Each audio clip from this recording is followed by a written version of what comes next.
حتى أهل البدع والأهواء، أهل البدع العقائدية وأهل البدع السياسية.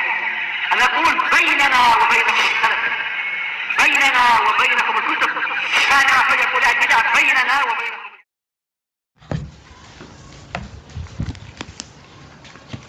Bismillahirrahmanirrahim. Qala Syekhul Islam Ibnu Taimiyah rahimahullah di dalam matanya, wa qauluhu subhanah, dalil-dalil tentang asma wa sifat juga, firman Allah subhanahu wa tawakkal 'alal hayyil ladzi la yamut, dan bertawakallah engkau kepada zat yang maha hidup yang dia itu tidak mati. La yamut ini sebagai penjelasan dari al-hayy, sebagai penguat. Baik. Di sini Allah Ta'ala memerintahkan untuk tawakal. Sekarang kita baca apa yang diinginkan oleh Syekhul Islam melalui syarah dari Syekh Al-Rasyid hafizah rahimahullah ta'ala. Qauluhu wa tawakkal 'alal hayyil ladzi la yamut, dan bertawakallah engkau kepada zat yang maha hidup yang dia itu tidak mati. Al-ayah ay fawwid umuraka ilaih, yaitu serahkan urusan-urusanmu kepadanya. Terserah kita mau dibawa kemana, kita pasrahkan kepada takdir dari Allah. Tetapi apa? Kita berdoa mohon agar diberikan kemudahan, mohon agar diberikan kesabaran, dan juga mohon agar diselamatkan dari takdir-takdir yang buruk dan sebagainya. Tapi kita pasrahkan karena pilihan Allah itu pasti yang terbaik. Kita ingin ini mendapatkan demikian, tapi ternyata Allah Ta'ala yang dikehendaki pasti lebih baik. Faman tawakkala alaih kafahu wa syafah, maka barang siapa bertawakal kepada Allah, Allah yang akan mencukupi dia dan akan memberikan kepuasan kepada dia. Syafah yaitu menyembuhkan, tapi bukan itu yang diinginkan. Maksudnya adalah apa? Adalah menghilangkan kegalauan hatinya, yaitu menjadikan hati itu menjadi puas kepada Allah, menjadi ridha. Wa yassara lahu kulla syadid, dan Allah akan memudahkan bagi dia segala perkara yang keras dan susah. Wa qarraba lahu, yaitu Allah Ta'ala akan mendekatkan untuk dirinya kulla ba'id, segala sesuatu yang jauh. Adapun kalau semuanya diserahkan pada tenaga dan kemampuan kita sendiri, tidak akan mampu apa-apa kita ini. Tapi kita pasrahkan kepada pengaturan dan urusan dari Allah. Qala ta'ala wa may yatawakkal 'alallahi fahuwa hasbuh, barang siapa bertawakal kepada Allah, maka Allah yang akan mencukupi dia. Kata Ibnul Qayyim, Allah Ta'ala tidak mengatakan falahu kadza-kadza minal hasanat atau falahu baitun fil jannah atau demikian-demikian. Tapi Allah menjadikan balasan dia adalah zatnya sendiri. Barang siapa bertawakal kepada Allah, Allah yang akan mencukupi dia, bukan balas pahalanya sekian dan sebagainya, tapi pahala untuk kita adalah zatnya Allah. Maksudnya zatnya Allah akan memberikan kepada kita al-hasab. Al-hasab artinya adalah al-kifayah, yaitu kecukupan. Baik. Wa tawakkul lughatan at-tafwid, yaitu penyerahan diri kepada Allah. Yuqal wakkaltu amri ila fulan ay fawwadtuh, yaitu saya serahkan urusan saya itu kepada si fulan. Wa haqiqatuhu syar'an, hakikatnya secara syariat, huwa sidqu timatil qalbi 'ala Allah, yaitu jujurnya ketergantungan hati atau penyandaran hati kepada Allah, fi jalbi ma yanfa wa daf'i ma yadur, untuk menolak, untuk mendatangkan atau mendapatkan atau menarik apa yang bermanfaat dan menolak apa yang membahayakan. Ya, ini sebagaimana disebutkan oleh Imam Ibnul Qayyim dalam Madarijus Salikin. Tapi kita nggak nukul di sini ya. Dan juga disebutkan oleh Imam Ibnu Rajab Al-Hambali di dalam kitab beliau Jami'ul Ulum wal Hikam. Iya. Hampir sama persis kalimatnya ini. Isituhu i'timadil qalbi 'ala Allah dan seterusnya itu. Kemudian wa min asma'i subhanah al-wakil, termasuk dari nama Allah yang maha suci adalah al-wakil, wa maknahu al-kafi li abdih, yaitu yang mencukupi hambanya, wal qa'im bi umurihi wa masalihih, yang mengurusi, yang mengelola atau mentadbir urusan-urusan hamba dan kemaslahatan-kemaslahatan hamba. Kalau Allah yang mentadbir, pasti itu yang terbaik, karena Dia adalah zat yang maha penyayang dan maha mengetahui kesudahan dari segala urusan. Adapun kalau diserahkan kepada makhluk, urusan kita itu diserahkan kepada sesuatu yang dhaif, sesuatu yang miskin, dia sendiri miskin, dan sesuatu yang dia tidak tahu kesudahan dari suatu urusan itu apa, maka pasti hasilnya tidak baik. Wa amma hukmut tawakkul, adapun hukum tawakal, fahuwa fard, maka dia adalah wajib. Ya, bahkan dia adalah syarat sah dari keimanan. Dari mana kita tahu dia wajib? Dari ayat tadi, wa tawakkal 'alal hayyil ladzi la yamut. Perintah, hukum asal perintah adalah wajib. Lihadhil ayah wa li ghairiha, berdasarkan ayat ini dan ayat yang lain. Minal adillah, dari dalil-dalil. Bahkan dia adalah bagian dari tauhid. Wa 'alallahi fatawakkalu in kuntum mu'minin. Disebutkan dengan pola hasr, pembatasan. Hanya kepada Allah sajalah hendaknya kalian bertawakal. Jadi memang ini bagian dari tauhid. Harus tawakalnya hanya kepada Allah. In kuntum mu'minin, jika kalian adalah orang-orang yang beriman.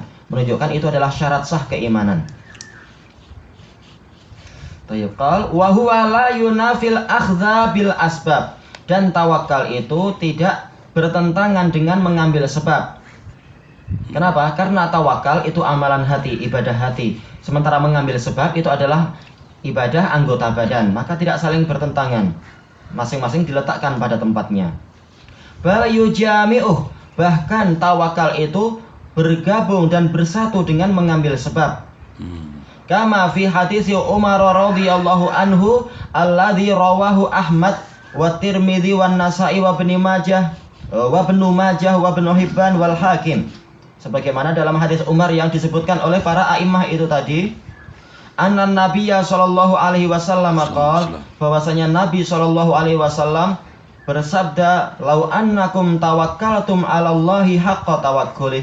Seandainya kalian bertawakal kepada Allah dengan sebenar-benar tawakal kepadanya, la razaqakum, pasti Allah akan memberikan rizki kepada kalian, kama yarzuqut thair, sebagaimana Allah memberikan rizki kepada burung-burung itu. Taghdu khimasa, mereka berangkat di waktu pagi dalam keadaan lapar, khimason, yaitu perutnya kosong, wataruhu bitonan, dan mereka pulang di waktu petang dalam keadaan perutnya sudah penuh. Bukan berarti rizki kata itu pasti hanya sekedar isi perut saja. Mungkin orang takut, berarti rizkinya sedikit, cuma beberapa biji ya, jangan burung itu. Bukan, ini sesuai keperluan. Burung memang hanya perlu itu, maka dia mendapatkan segitu. Allah mencukupi kita sesuai dengan keperluan kita. Bukan maksudnya benar-benar rizkinya seperti rizki burung saja. Baik. Diriwayatkan oleh Tirmidzi dan hadis ini hasan dengan jalur-jalurnya sebagaimana dalam As-Sahihul Musnad nomor yang ke-986. Baik. Wa qala hasanun sahih, kata Tirmidzi. Wa kharraja Tirmidzi min hadits Anas. At-Tirmidzi meriwayatkan dari hadis Anas, qala rajul, seseorang bertanya, "Ya Rasulullah, aqiluha wa atawakkal au utliquha wa atawakkal?" Wahai Rasulullah, apakah saya perlu mengikat unta saya dan saya bertawakal, atau saya bebaskan saja, saya biarkan unta saya dan saya tawakal? Kata Rasulullah, iqilha wa tawakkal.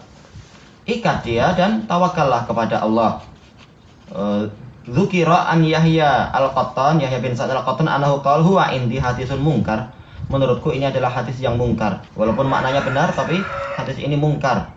Kenapa? Karena Tirmidzi sendiri walaupun meriwayatkan hadis ini, beliau, ana bacakan, beliau mengatakan wahadal hadis gharib. Hadis ini aneh. Aneh maksudnya adalah betul-betul ini bukan datang dari jalur yang ma'ruf. Tirmidzi kalau mengatakan gharib berarti hadisnya dhaif. Min hadisi Anas la na'rifu illa min hadzal wajh. Kami tidak mengenal ini kecuali dari sanad ini saja. Wa qad ruwiya an Amr bin Umayyah ad-Dhamri nahwa hadza, dan telah diriwayatkan dari Amr bin Umayyah ad-Dhamri radhiyallahu anhu seperti ini. Sementara selesai ucapan Tirmidzi, kemudian kita bahas bahwasanya hadis Amr bin Umayyah ad-Dhamri ini diriwayatkan oleh Al-Hakim dan Ibnu Hibban. Kalau Ibnu Hibban itu nomor yang ke-731, dan Ibnu Abi Asim dalam kitab Al-Ahad wal Masani nomor yang ke-970, dan Az-Zahabi mengatakan isnaduhu jayyid, sanadnya itu bagus. Al-Iraqi, syekh dari siapa itu? Ibnu Hajar juga mengatakan isnaduhu jayyid. Jadi yang menjadi patokan kita bukan, yang menjadi pedoman kita bukan hadis Anas, tetapi apa? Hadis Amr bin Umayyah Ad-Dhamri radhiyallahu anhu. Inilah yang harus dilakukan. Hati kita bertawakal dan anggota badan kita beramal. Sebagaimana Rasulullah, beliau adalah Sayyidul Mutawakkilin. Beliau adalah pemimpin orang-orang yang bertawakal. Tetapi dalam perang Uhud beliau memakai 2 baju besi.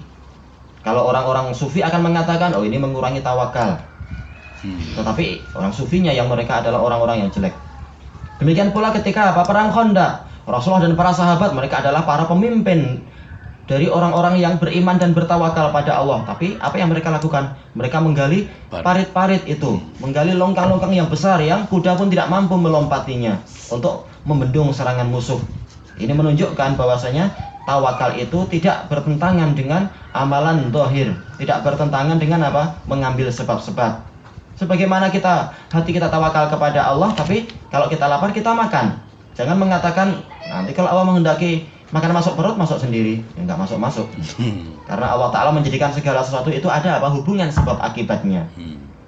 Sebagaimana hidayah di tangan Allah, tetapi apa? Tetapi Allah menyuruh para hamba itu untuk berdakwah. Kalau Allah menghendaki semua dapat hidayah, tapi memang Allah menyuruh para hamba, yaitu Nabi dan orang-orang yang beriman bersamanya itu untuk mencurahkan kerja keras berdakwah. Allah ingin melihat siapa yang betul-betul mau menolongnya. Tanpa Allah Ta'ala itu perlu kepada siapapun. Tapi memang harus ada upaya. Tayyib. Ilahuna wallahu ta'ala a'lam. Dan kalau sikit-sikit gini mungkin ringan.